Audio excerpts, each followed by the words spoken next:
This WanderLearn episode is brought to you by Sawyer, the guys who make water filters. I want to celebrate them because they have donated over 1 million filters to over 80 countries around the globe. These guys are not just in it for the money. They actually want to change the world and make drinking water that is potable, available for everyone. And here's the other thing that a lot of people don't think about, is that filters actually reduce the amount of trees that are cut and the amount of fuel and gas that's used. You know why? Because when you go to places like Africa, Africans will use fuel and trees to boil the water to make it potable. And with an average family size of 6 people, a single Sawyer filter can save up to 500 trees a year. And these filters last for over 10 years and are reducing diarrhea by 90% in developing countries. Go help Sawyer use their products. Spread the word. Check out their website and what they're doing around the world.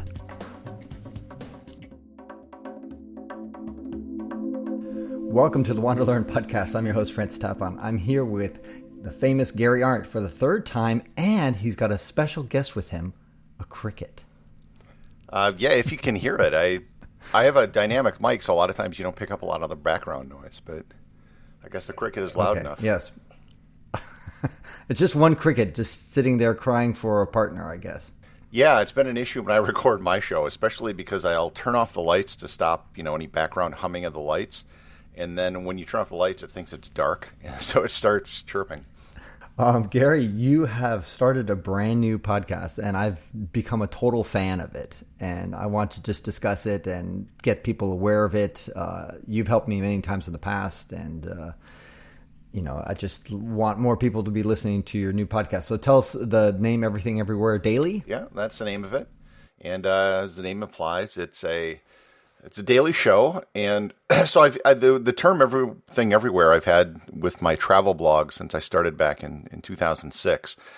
And one of the smart things I did is I picked an extremely generic name that literally could be about anything. And right, I did some other podcasting stuff in the past, but I never used that name for it. I did a show with CBS when they started a podcast network, and I purposely did not use the name because I didn't want them to have any claim on it. And then I had the idea for a show in the back of my mind that was basically just a different topic every show, just something completely random that people could learn something. And I originally had it designed as like a long form show, and I had a list of shows ready, and the first one was going to be on explaining. It wasn't going to be a travel show. It was going to be like a travel adjacent show. Is kind of how I explained it. So the first show was going to be explaining why the Mona Lisa was the most popular painting in the world. And I started doing research. I started reading about Da Vinci. I started really, watching a lot of documentaries. Next thing you know, I had like a 2 to 3 hour show lined up. And it was getting kind of ridiculous. And it was... Wait, it was just about the Mona Lisa only for 2 or 3 hours? What? Yeah, no. Well, I mean, sort of taking a sidetrack into like Leonardo da Vinci, but it was going into the style he used and the painting, and then, of course, the modern day history, which is why it became famous. And I ended up condensing that into like 10 minutes for the new podcast. So when the virus started and the travel industry basically disappeared, I kind of dusted off this show idea I had, and then I changed the format. And it was primarily for business reasons. And basically, if I know that people who've done daily shows, they tend to grow faster. They have, 7 times the number of downloads because you're producing 7 times the number of shows. So it's just harder to do when you're doing a daily show. Yeah. But I'm like, well, I'm not doing anything, so why not? And I felt it was something that I could uniquely, because there's so many people starting podcasts now that I had to think of something that was, one, something I could uniquely bring to the table, something that wasn't necessarily being done. And I thought this kind of checked all the boxes. There's all sorts of bizarre little facts and stuff that I've learned over the course of traveling and just because that's kind of who I am. So I felt I was uniquely positioned to kind of do a show like this. And a lot of it was just putting in the work. And everyone, when I told them I'm doing a daily show, they're like, oh, wow, that's really ambitious. I'm really impressed. And I'm just like, well, That's why no one's doing a daily show. And Exactly. but then there was also just sort of I began realizing, well, if I did a daily show, there's sort of a lot of ancillary benefits. So it's a scripted show. So I'm writing it ends up being about a 1,000 to 2,000 word script every day. So so you record the podcast and put it out. So that's one kind of stream. Then I take the script and I post it as a blog post on my website. So that's getting some sort of incidental traffic and stuff from that. Then I'm taking the article or the script of the show, and I'm putting it on Medium. And I'm embedding the podcast in it, as well as links for people to subscribe to the show.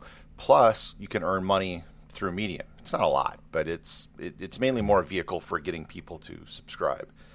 And then I'm basically, if you think about it, 1,000 to 2,000 words a day roughly translates to a 40,000 word book that you're writing once a month. So I can compile all the scripts together, put that on the Kindle store, and there's like the Kindle Direct program, and you can, you're making an ebook every single month. And then from that, you could probably take the best of all the shows you do for a year and then publish it as a real book once a year. So it was kind of a business decision as well that I have all these, I can create something, and then I have multiple revenue streams and multiple marketing opportunities. I can take that same content and get something out of it.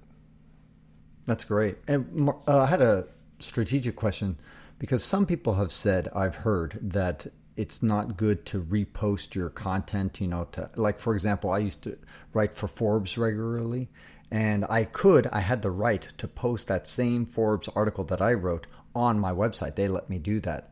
But some people said, for SEO reasons, that's not good. If Google sees the same content reproduced Don't care everywhere, about SEO. they see it as spam. Okay. So I'm posting it on Medium simply because the audience on Medium is going to find things via Medium. And my primary concern right now with the podcast is growing the podcast audience. So, and quite frankly, I think it'll perform better on my website because all the links and everything are pointing back to my website. But the concern is, one, I can make money from Medium directly. And second, I can grow the audience because they have the built-in audience on the website. So that's my primary concern. I just don't care about the SEO part of it. And quite frankly, another reason to do this is I think websites are just kind of done for, it's not like I'm getting rid of my website, but everyone is using SEO as their primary traffic vehicle. And SEO, by definition, is a zero-sum game, right? There are 10 spots on page one for any search. And if you get on page one, someone's getting bumped off page one. And what I'm seeing, because I follow a lot of travel sites, with my RSS feed, everyone is writing the same article now. We're all writing the same optimized list post, trying to get, certain, high traffic searches, and that's all that's being done. If you wanted to write an opinion piece about something, or you have something to say, that is completely devoid now with travel websites. No one has opinions because that doesn't work for SEO. So I'm kind of, I don't know, I'm just sort of done playing that game because there's just only so much room. And the biggest thing on top of it, put aside all the virus stuff, before the virus even happened, Google is now taking a lot of those travel searches for themselves. That if you do a search, they're keeping the traffic in-house because they want to now start making money off flight and hotel booking. So they're cannibalizing, but they're just basically, a lot of those searches aren't even going out to websites anymore. So I just don't think it's a great approach going forward. I just don't see it as being a long-term vehicle for success. I think that's kind of over. Are you talking about the Google snippets? Snippets are certainly a part of it, but they're trying to get people to book and stuff through Google. Right. By the way, for those who are listening who don't know what a snippet is when you search for something for Google and the answer pops up and you don't have to go to an actual website. They pull from the website, they get the data from Wikipedia or wherever, but you don't actually have it's to actually leave more Google. than that. I mean, that's a big part of it, but they're literally doing their own booking stuff. So they're creating content where that's going to rank higher than you because they're Google. And so, and they also, I think, have kind of a love affair with large companies. So it's gotten harder if you're an independent content creator. So, I mean, podcast aside, one of the things I'm also probably going to be launching soon is a dedicated email newsletter that has no web component at all. It's solely going to be an email list. Because if someone wants to read an opinion piece or commentary or something like that, it's going to be far easier to you just send it out to them than it is for them trying to discover you on search. Right. And some people, I know this happens a lot in the financial world, that actually people charge money to get, I mean, if they don't charge money, it's kind of the only way you can hear Warren Buffett's thoughts. For example, I don't think that'll work in travel. No, of course not. But there's some sort of exclusivity, I suppose, and by making it email only, that you cannot get this content on the web. These are Gary's thoughts. You know what I'm going to be doing with the email, and it probably the podcast was a bigger priority because I needed to. The sooner I start that, the quicker I can start growing the audience. The email stuff, I don't think people are going to start seriously booking travel. We're at least 6 months away from that, maybe a little more. But I want to start growing the list for that time to come.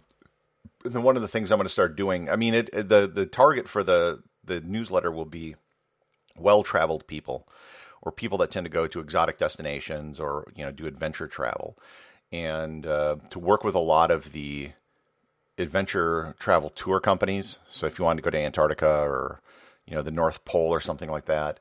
A lot of these companies will have discounts that they do to try to fill seats on a tour. So to be able to offer discounts that are happening, as well as other things that would pertain to people like that. So could be hotels or something in more exotic locations that want to bring in people. But basically that's the kind of thing that searching I don't think is going to help you, especially if it's very time sensitive. So it'd be uniquely suited for an email newsletter. Now, let me just rattle off some of the titles. I really enjoy your show, your new podcast. You talk about the title, The Empire That Never Existed. That was episode 1. Byzantine. Yeah, that's episode 1, right? The Byzantine Empire That Never Was. The Most Dominant Athlete Ever. President Tyler's Grandsons, The Real Independence Day. When did the United States really become independent? And you talk about all the different dates that we could potentially say. A classic question, which is how many countries are there? And stealing the Mona Lisa, we talked about that a little bit. And time zone oddities, The Army That Never Was. Jesse Owens versus Usain Bolt. That's a great theoretical question. Like, who would have been faster if everything were taken into account? Just a plethora of different ideas and subjects that somebody who's interested in many things would really gravitate. And I think a lot of your reviewers on Apple Podcasts and other reviewing places, they all say something like, Gary Arndt tells me all these things that I find fascinating that I didn't know I wanted to know. That's really the whole point of the show. I at kind of a meta level, and I've been thinking of starting a YouTube channel or something about this. I think we have a real serious problem in that I believe there are two things that are necessary for people to learn. One is you have to be literate, and we by and large do a good job on that department. Mm-hmm. We could certainly improve, but most people in the world can read. And the second thing is you need to be curious, and we fail miserably at that. So many people skate through school doing the minimum. They complete the requirements. They may get a diploma or something. They don't really know anything from the classes they took. They have no desire to learn. And we live in a world today where there are more people who believe the earth is flat now than did 20 years ago. And that's due to the internet. We have more people believing in crazy global conspiracies and all sorts of other stuff. And I remember back in the 90s, there were all these theorists and futurists talking about the potential of the internet and what it could do. You'll be able to shop from home and work. And a lot of these have come true. And one of the things is you're going to be able to, learn and take classes from all these great people. And it's like, you can do that. You can take the first, second, and third semester physics classes from MIT for free online. For free. Now, you're getting kind of like an MIT education. You can actually, it's better than sitting in a lecture hall because you can, go through it again and look at all sorts of notes. And no one takes advantage of this, right? No one is... Or few. What? Yeah. And few. Yeah, and all this is available, and we have this fantastic resource, and no one is using it to learn, to better themselves. You can find, there's all sorts of gurus out there who will tell you how to lose weight and look better, or how to make more money. And, looks and money are things people want to focus on. But this idea of becoming smarter and more knowledgeable, there's just this void because no one really cares about it. And I think that, I think there's a market for some people, and it has nothing to do with education. My dad was the kind of guy that used to watch the History Channel when it was actually about history. Right. Or the Travel Channel when it was about travel. Yeah, and you look at even those networks now, and it's like, reality shows, that there's a definite market out there. Or there's some great YouTube channels that focus on, just snippets of learning about things.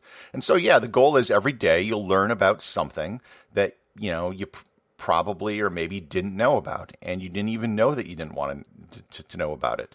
If there's a fact or something that you need to learn, you can go online and usually find that quite quickly. But then there's this universe of things out there that I didn't know that, and you would never. It's one of those things that you would never know unless you came across it, right? And my goal is to just give you an opportunity every day to come across something new. Let me ask a technical question.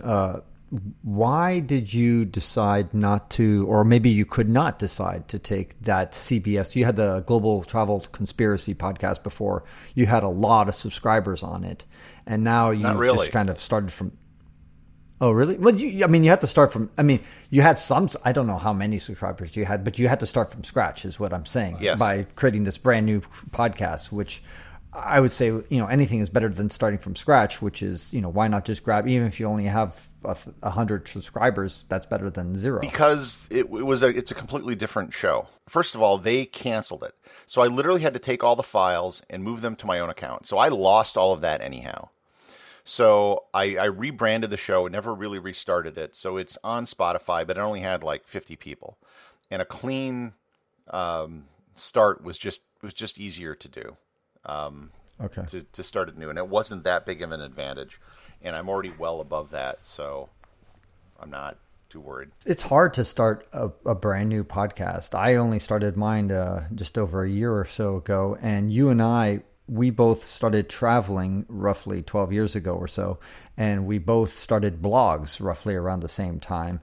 And we benefited from being that first mover advantage that we have. If you and I had to start a blog from scratch today, a travel blog, it would be a long, hard road. Yes and no. But the thing is, a blog meant something different 12 years ago. People would come to my website 12 years ago to see what I had to say. And I was using my website as social media. I was traveling, and I would just post my thoughts at the end of the day. Hey, today I saw this stuff, and my titles for the articles were just me being cute and clever, or some sort of lyric from a song or something like that. And you can't do any of that today. People don't use RSS anymore, so they're not necessarily following your site, and so doing what we did 12 years ago isn't even possible today. Right? Now, if someone wants to go travel, what are they going to do? They're going to set up an Instagram account, and they're going to take selfies all over. And that's basically what they're going to do. In bikinis, very important, bikinis. Yes. So, and there are a lot of new podcasts, but the vast majority of them die quickly because people don't put in the work. So there's fewer podcasts than websites, so there's less competition to some extent.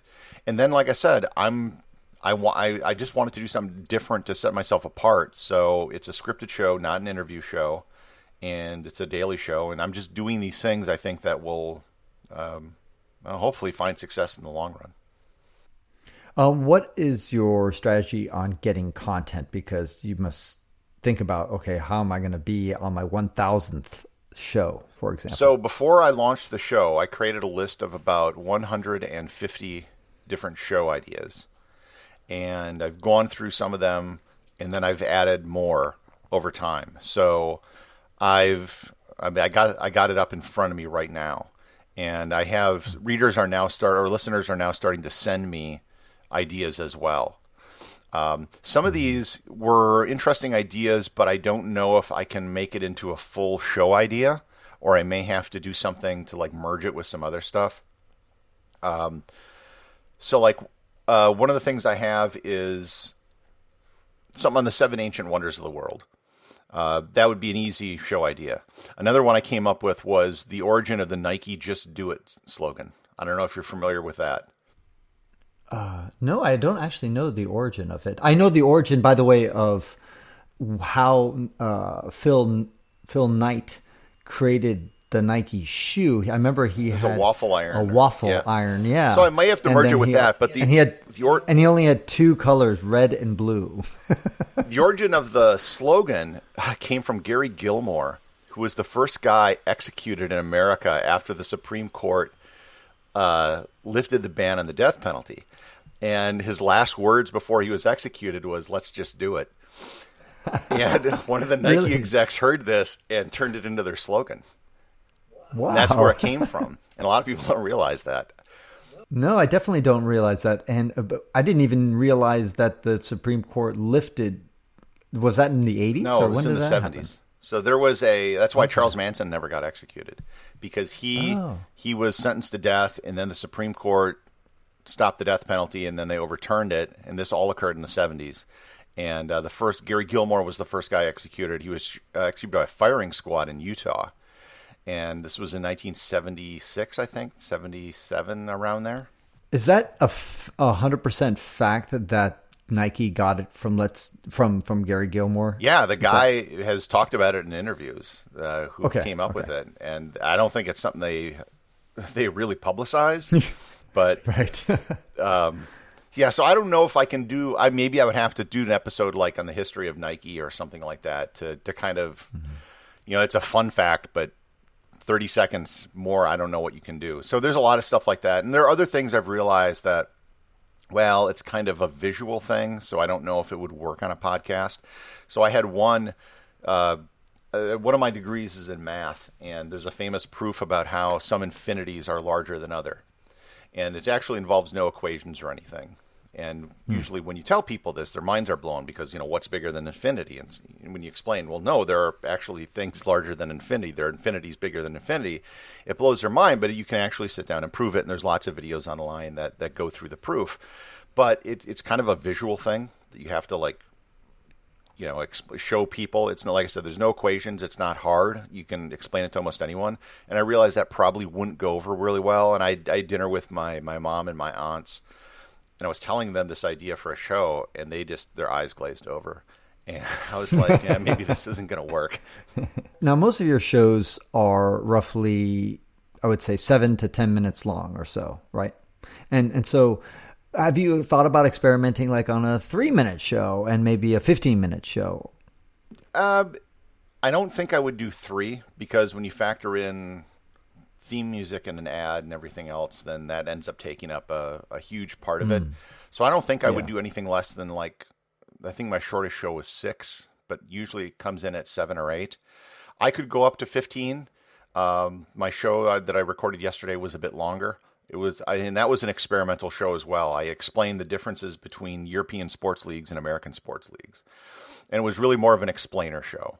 To explain promotion and relegation to like an American audience, and then explain the American system to a European audience, and there are positives and negatives to both. Another one I've thought about is just explaining how the GPS system works, because a lot of people think it has to do with the signal strength or something, and it doesn't, because that wouldn't work. And a lot of the flat earthers think that's how GPS works, because obviously there can't be satellites.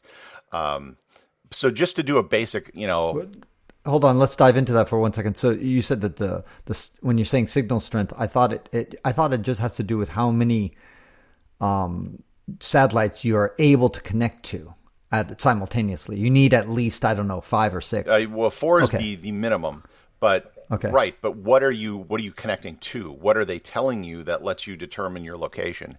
And the answer is time. That's why each satellite has to have an atomic clock, and why the theory of relativity and the fact that when you're traveling at a faster rate, time goes at a different speed. They have to factor that into the satellites. Otherwise, GPS literally would not work. All right. But we need. Thank you, Einstein. Yeah, and that's. But yeah, that literally then goes into your phone, and what it's doing is it's analyzing the time differences to determine then the distance from you to the satellites, which can then figure out location. Because so it's not just signal strength. Because if you had a cloud or something, that would factor it in, or if you're indoors, or if there was a leaf.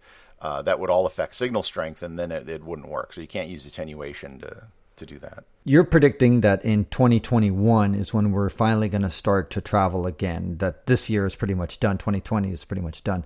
Now, let's assume that that's correct. And you start to travel again. Now, originally, when I talked with you probably a few months or a year ago, I can't remember, you had said that you want to be kind of like a Rick Steves, who travels like, I can't remember if you said half on, half off, or maybe I think he 9 travels months for like a year. 3 months out of the year. I don't know if you want to do 3 months, but I thought you said that you want to do 6 to 9 months of travel. Maybe I'm not remembering. We'll see. Okay. Okay. So, but anyway, it was regardless whether it's 3 months or 6 months or 9 months, whatever it is. How are you going to manage are you just going to batch record like I can 100 record podcasts in a hotel room? If I bring a microphone with me, the time-consuming part isn't the recording; it's the research, it's the research and the writing and the scripting. Yeah, so the scripting takes time. If I can grow the podcast to a certain level, then at some point I could actually hire someone to help with the writing process and write scripts. So yeah, I could easily record a week or 2 of shows in a single day if I have everything written out. As it is right now, I'm doing everything every day. So as soon as I'm done talking to you, I'm going to record. I'm still actually 1 day behind because I moved. So I'm going to record yesterday's show today. I think I'm going to do today's on the Roanoke colony that disappeared. Oh, right. That's a fascinating Yeah, story. because I just saw an article that came out where someone had a very reasonable theory as to what happened to the people in the Roanoke colony. The mystery was it was the first British colony that they tried to establish in Roanoke, Virginia, and then they came back on a ship and everyone was gone. And the only words were Croatan that was carved into the wooden palisade. And they left, and then they just kind of never found out what happened. And the theory that this guy had is, well, they went to go live with the Croatan tribe. That's what the message meant. And afterwards, a lot of that tribe had very European features. They were raising pigs, which only would have come from Europe. There's other evidences that they brought some European tools and techniques with them. And that's basically what happened, is that they just went to live with them. And because it was very early in the settlement of the Americas, there wasn't a lot of animosity with a lot of the native people at that point. So they're still on pretty good terms. And that was what basically happened.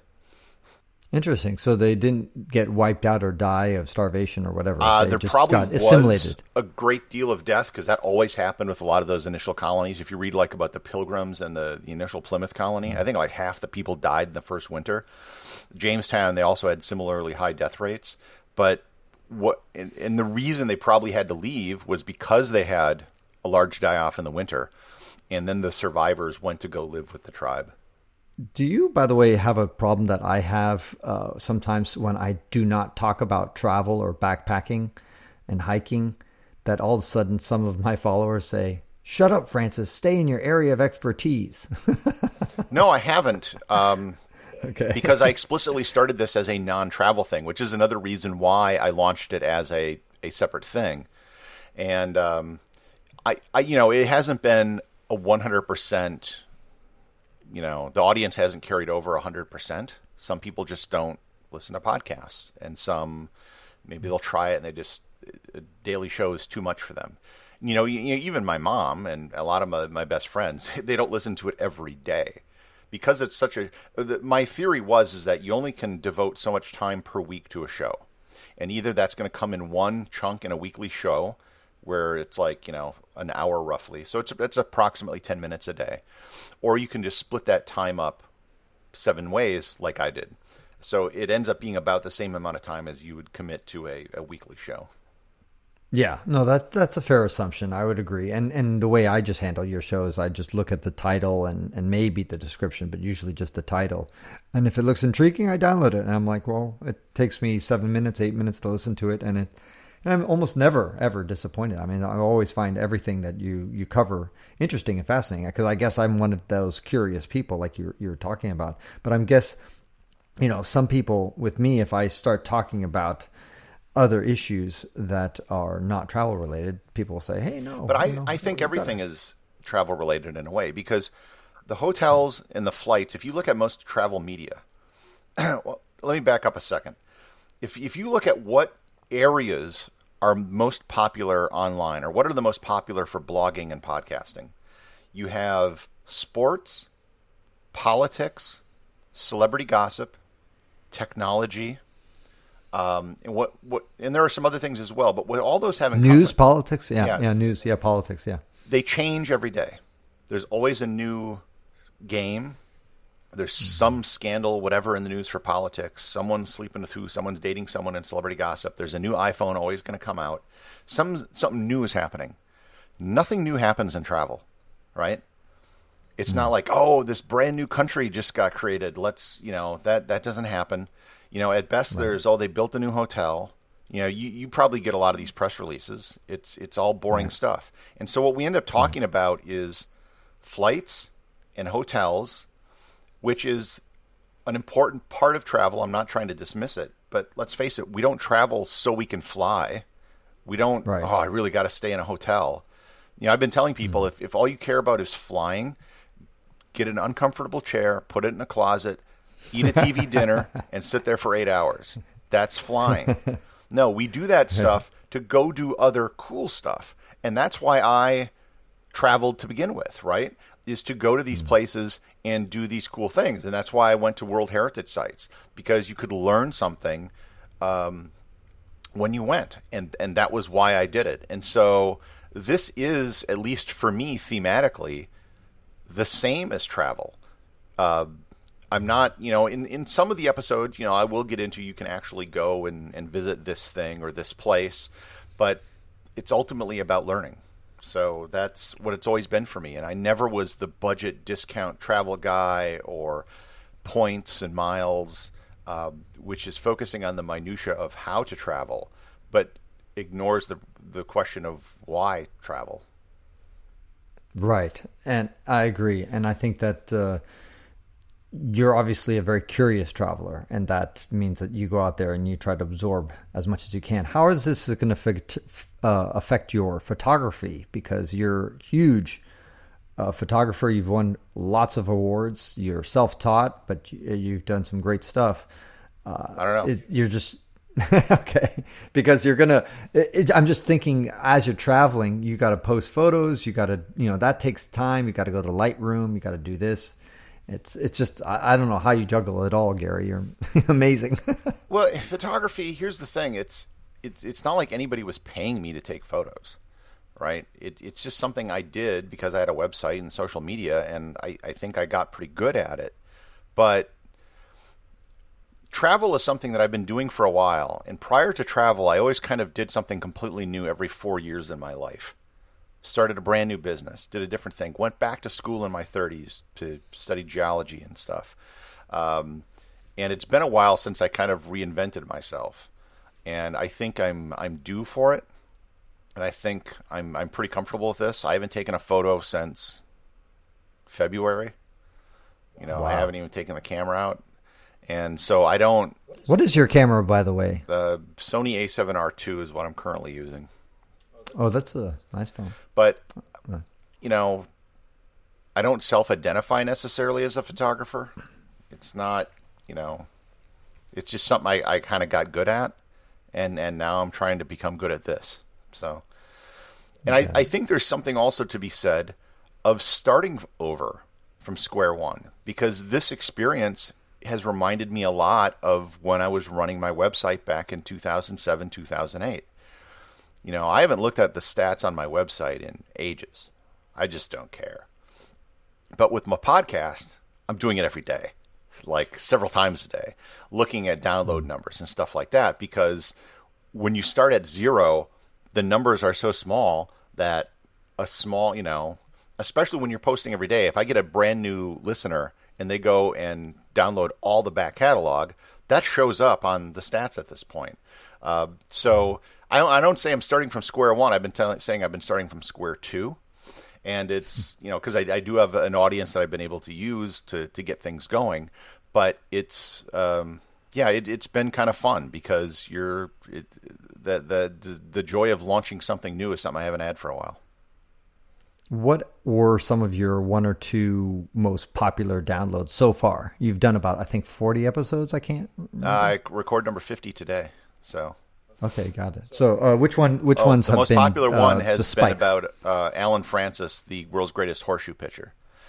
I don't know what happened. That must have got shared with some horseshoe community or something. But that one by far has been the biggest download so far. That is so weird, because I didn't actually listen to that one, I confess. Well, no, the topic and the genesis of it came from a answer I gave on Quora. And the question was, who is the most dominant athlete of all time? Not the greatest athlete, but the most dominant. Yeah. And I remember reading this article in the New York Times about this guy who was like the greatest horseshoe pitcher. And he had won, as of right now, he's won 24 world championships. And the only reason he has... he's still alive. What? He's still alive? Yeah, I think he just turned 50. Okay. So he's like just crushed his competition. He won his first championship in 1989. So if they hadn't canceled the World Championships this year, he would have won a World Championship now in 5 decades. And there aren't many sports where you even can be dominant for that long, right? Right. Horseshoe pitching, you can be good probably till he's in his 60s. But I looked at like all obscure sports, darts, snooker, squash, and I found people there who were, like the world's greatest. And usually there's someone who is, widely recognized. Everyone will just say, yeah, this person is the greatest ever. But I haven't found anything that compares to his dominance in men's horseshoes. That's amazing. Tell us, let's leave us with 2 or 3 or 4 of the upcoming episodes that you have not released yet, but their titles or subjects. Oh, I think of these every day. So this is literally a just-in-time thing. Well, there's the Roanoke colony, like I mentioned. Some of the other things, one on the Bronze Age collapse, which is a really important period of human history that a lot of people just don't know about, where most of the major civilizations in the Eastern Mediterranean basically all at once just kind of disappeared. Sorry to interrupt there, but there's that, I want to say Tonga explosion, but I'm mispronouncing. I think Tunguska event in Russia. No, not that one. The Toba explosion. The Toba explosion, which was Indonesia. Yeah, where humanity literally almost died out. Yeah, that was a couple tens of thousands of years ago. Right. I think it was 80,000 years ago, if I'm correct. Yeah, but it was a really big explosion. And there's been several events like that where there's been volcanic eruptions that have cooled the planet. There was one around the Plague of Justinian, which is another episode I've lined up. I have one that looks at who would the emperor of Rome be today. And this ties into that first episode I had about the Byzantine Empire, that when they fell, the lineage of who the emperor would be actually stayed alive. And there's several people that would be claimants today of that title directly from the last Byzantine emperor. One is the King of Spain. One would be the person who's the current head of the Ottoman family that got dethroned in Turkey. So there's a couple different people that could claim that. One is on Norman Borlaug, who was a Nobel Peace Prize winner. for developing strains of wheat to help feed people. One, I explain the process of electing a new pope. The papacy is an institution that's been around for a really long time. Almost, if you think about it, it's hard to find another institution that has survived as long as the papacy. And one of the interesting things that it's changed over time. But one of the things, if you look in the past, whether it's various monarchies, primogeniture and passing things down from one generation to the next almost always fails eventually, right? Because you get the dim-witted kid who takes over and they screw everything up, and then the monarchy ends. And what the papacy did is it's obviously heretical because they don't have kids, but you choose a set of people who then chooses the leader, and that's what the Holy Roman Empire did. Although it ended up devolving just into something hereditary. But this idea, and I've even thought of if you had a science fiction book, because a lot of things, like if you were to create an institution that was to exist for a long period of time, what would that institution look like? And I don't think it's, even as something that's a democracy, eventually you reach some point where things kind of go off the rails and they don't tend to last that long. But anyways, that's a whole different. The Last Man on the Moon, Gene Cernan. Everyone talks about the first man on the moon. This is about the last man on the moon, and also about whether or not another person will walk on the moon before the last moonwalker dies. So will humanity go through a period where we don't have someone amongst our ranks who walked on the moon? I thought, weren't the Chinese supposed to land a person on the moon in the next 5 years? They were talking about it, but I don't know what the status is. I have one on the history of ketchup, which is really interesting because it can actually trace its roots back to Roman fish sauce called garum, which is... I also have some geography ones, one about the U.S.-Canadian border. There's all sorts of little weird things about it. It looks relatively straight along the 49th parallel, but the actual border deviates from that by about 300 meters north or south because they just had a hard time building a straight line when they actually did it. Interesting. Point Nemo and the various poles of inaccessibility. Point Nemo is the... Sorry to interrupt, but there was speaking about borders, there's a book I read about why the states are shaped like they are. The United States, 50 states. Yeah, there was a cable show. That's fascinating. About that. I didn't know. Yeah. Okay. The Four Corners area. Yeah. That's actually, now that they checked it with GPS, it's off by like several hundred yards. Where the Four Corners Monument actually is. And there's a lot of examples like that where the surveying they did from like the 19th century is close but not quite. Yeah, there's probably a lot of places that mark the equator that are actually not on the equator. Oh, that's actually true. So if you go to the big monument outside of Quito in Ecuador, where they created this 19th century one, the actual equator now is like 100 meters north of it. I mean, they did a pretty good job.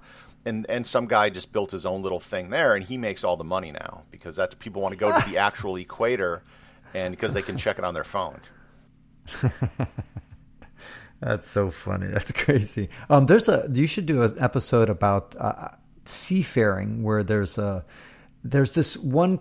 I remember like a royal or monarch family that bought an oil rig and created a country, or at least tried to. The Sealand. Yeah. Thank you.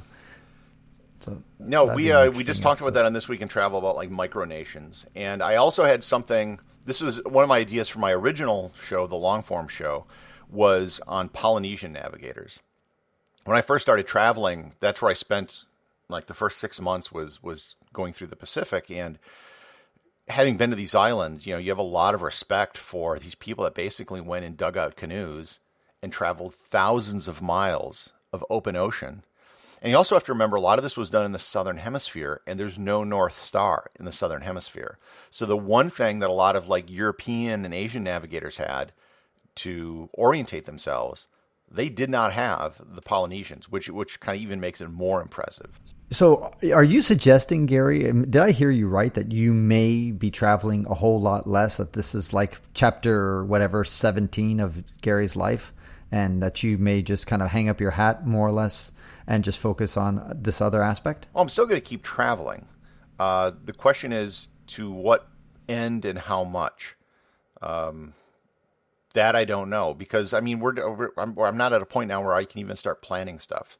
I'm waiting. I've been putting off. I'm going to probably run several tours next year, 3 or 4. Probably the first one will be in Q2 of next year. So I'm still going to be doing that. I'm still going to be doing a travel newsletter, like I said. So I'm not divorcing myself from the travel industry. And those tours are based of G Adventures? I'll probably be using them for the initial ones at least, yeah, to have them do the back end. But it won't necessarily be branded or labeled a G Adventures tour. But it's just it's just easier to have someone run the tour for you than trying to do everything yourself and trying to find the hotel rooms and arrange transportation. And I think I may, and because I have the podcast, I'll be able to promote the tours on the show as well. And one of the things I've been thinking of doing is normally it would be like a photography tour, to just run some of these tours in Italy or someplace in Europe where we can go to some of the stuff, and maybe we do a traditional Rome, Florence, Venice type trip, but we kind of put a really different spin on it, because there's a lot of really cool, weird places you can go in Rome that no one visits.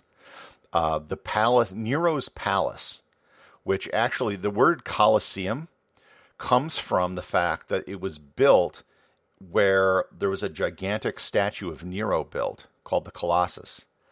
And that's where Colosseum comes from.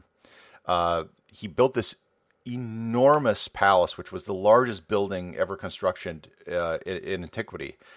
That all got destroyed, but there's still part of it that remains, and it was discovered, I think, in like the 1940s or something. And you can go visit part of that. But again, almost no one ever does.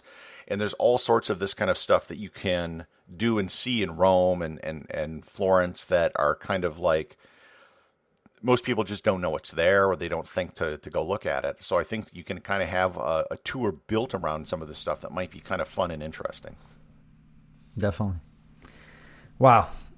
Exciting chapter, new information, new stuff. I really encourage everybody to go to their podcast player and type in Everything Everywhere Daily and subscribe to Gary Arndt's new show. And it's really entertaining. You don't have to download every single episode. Yeah, you should. Okay. Actually, I was thinking of putting like a you know how there's always a README file when you download a new application, to create like a listen to me show that explains how it works, because I think the shows, a lot of people will tend to always listen or read what's familiar. And it's the shows that you may look at the title and like, what in the world is this? Or maybe I'm not interested in that stuff. Is the stuff that you'll probably learn the most from. Because if it is out of your wheelhouse, like, I occasionally am doing stuff about sports.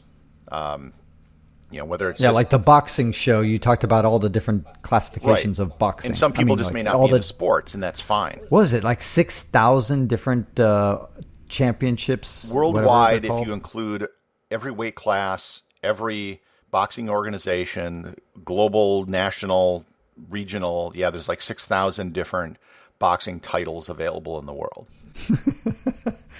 You and I could get one. Almost. There probably is one. I bet there's a state of California championship or a title. Right. Maybe an amateur one or something like that. Right. Yeah, there's lots of them. But the point is that I think it is important to get out of your echo chamber, and if you have some topic that doesn't seem interesting to you, to just listen to it, and you might find it fascinating. Yeah, and I listen to my own show, and I listen to it at double speed, which is how I listen to all my podcasts. So the shows take even less time. So you can certainly, listen to it that way if you want. But yeah, basically, I built it for curious people, and there's also a Patreon account that I've created that goes with it, so you can get hoodies and T-shirts and stuff like that. And one of the things I may do, I probably won't do this for at least a year. A lot of the very successful Patreon accounts for podcasts will put like half the episodes are available only to patrons. And one thing I could conceivably do in the future is maybe just make like the weekend episodes available to patrons over there. Yeah. Yeah, there you go. Yeah, it is definitely, I think the success of a Patreon, I have a Patreon as well, that I think it has to do with what kind of rewards people get. I think actually people do gravitate. Yes, there's a certain, that huge fan that will just send you money and support just because they love everything you do. But I think there's a bigger base of people who would do that support if they thought the reward was kind of cool. So you may have noticed that at the end of my show, I always have an executive producer. That's a Patreon reward. So I literally set that up, and I thought nobody would do it. For $100 a month, you'll be named as executive producer on every show. And someone did it. There's only one of those available, and I have 2 like associate producer slots and things like that. So the rewards are useful, and I think it does motivate some people. Excellent. Well, Gary, always a pleasure to talk with you, and stay safe, virus free, and keep making those podcasts for everybody. I will definitely do that. Thanks. And that concludes this episode of the WanderLearn-Podcast, where we explore travel, technology, and transformation. If you'd like to see the show notes with links to what we talked about, or if you'd like to comment on the show, or if you'd like to ask me a question, then go to WanderLearn.com and click on this episode. If you'd like to connect with me, just remember Tapon. That's my first initial and my last name. Tapon is the username I use on all social media. You can also get to my website by going to ftapon.com. And here's one last reason to remember Tapon. If you like what I do and would like to get rewarded for supporting my projects, then go to patreon.com/ftapon. That's where you can pick up some remarkable rewards for as little as $2 a month. And now for 5 quick favors. Number 1, subscribe to the WanderLearn podcast. 2, download it. 3, share it. 4, review it somewhere. And 5, sign up for my newsletter at WanderLearn.com. Our theme music was composed by Eric Stratman. This is Francis Tapon, encouraging you to wander and